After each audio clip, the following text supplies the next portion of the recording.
Well, thank you very much, Medi Reach, for allowing me the platform to share my thoughts. Medi Reach is the business when it comes to these sorts of situations, these sorts of issues. So you can't go wrong with them. Thank you once again. Hiya. Yeah, my Hello. name is Mark, surname Baffoe-Bonnie, pharmacist of 25, 26 years standing. So pretty much what you call a veteran. Worked mostly in community, but I have done the odd stint in hospital. Um, been doing this for, like I said, a fair amount of time, and at the moment, I'm what we call a pharmacy manager, working for a small group called Touchwood Pharmacy. Thank you. And what is the name of your specific workplace? This is London Lane Touchwood Pharmacy, and I'm the pharmacy manager here. Amazing. What is a pharmacist? Ha!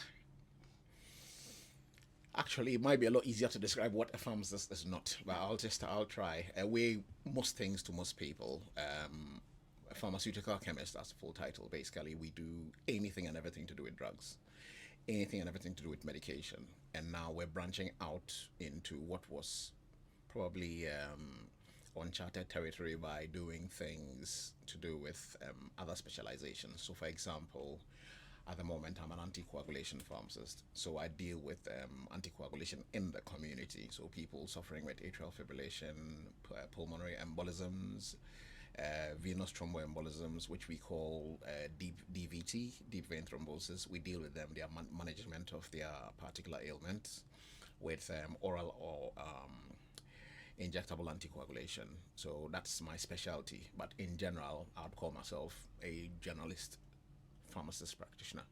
Amazing. And what does a typical day look like for you? Crikey. Um, If there is a typical day. there isn't. There isn't. Pharmacy is a peculiar one in the sense that no one day is the same. In the community, one day might be as quiet as a mouse, the next day might be busy, busy.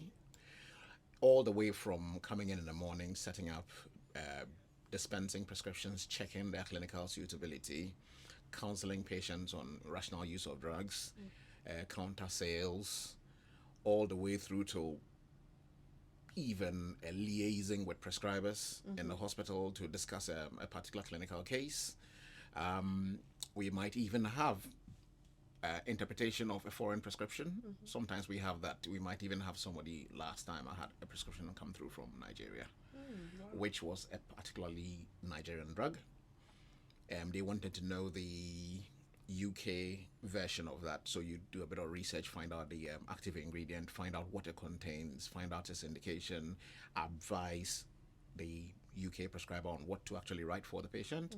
So we do all sorts, yeah. That's amazing. And what skills would you say someone needs to become a pharmacist? Right. The first bit about becoming a pharmacist is the academic part. Mm.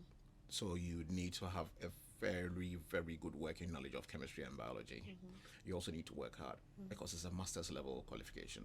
And there's no bones about it. You will need to, really work hard. Once you do finish the academic part, you do a year's pre-registration traineeship under an experienced pharmacist. I've had about 15 or 16 trainees, very good ones. And what we do is we just teach them by demonstrating what it is to be a good pharmacist. After that, once you qualify and you're working, what you need is people skills. Because at the end of the day, it's about people. You will need to engage with people who come in. Somebody will come in and see you straight from the GPs, and it's the worst day of their life because they've been told they have an illness or they've told they need to have some tests done. They are not really. They will see you next. You need to be able to engage with them at a certain level to reassure them about the medication that they've been prescribed, counsel them about possible side effects. In general, act as a sounding board because sometimes they are not too sure about what a GP said. It wasn't really registering. Use terminology that they can understand. For example, if somebody comes into you and says, "Oh, the GP says I've got conjunctivitis. What is it?" and you explain to them that words ending in itis means inflammation. Now, conjunctivitis means inflammation of the conjunctiva. Now, where's the conjunctiva? It's part of the eye. So therefore, you want an inflamed eye.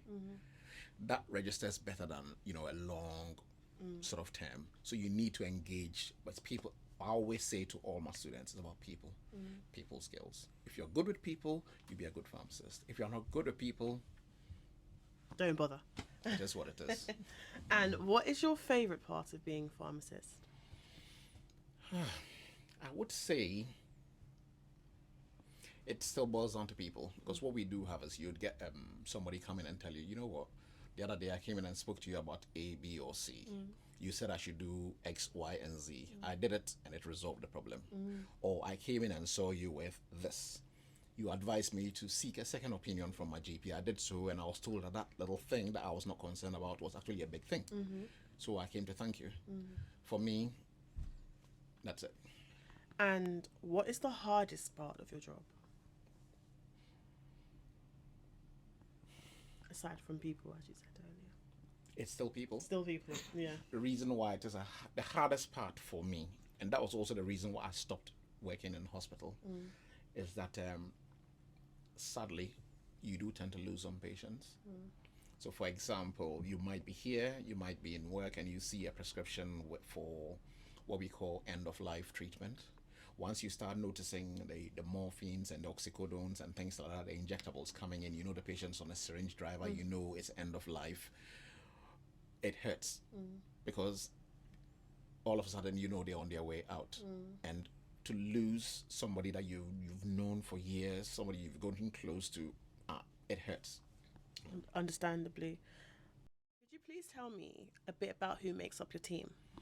Okay, we are a standard sized pharmacy, normally roughly between 6 and 6.5 to 7,000 prescription items per calendar month. For that, we need and we have an accuracy checking technician. We have a trainee dispenser. We have a pre-reg trainee. We have 2 counter assistants and myself. Perfect. Yeah. Thank you very much. All right.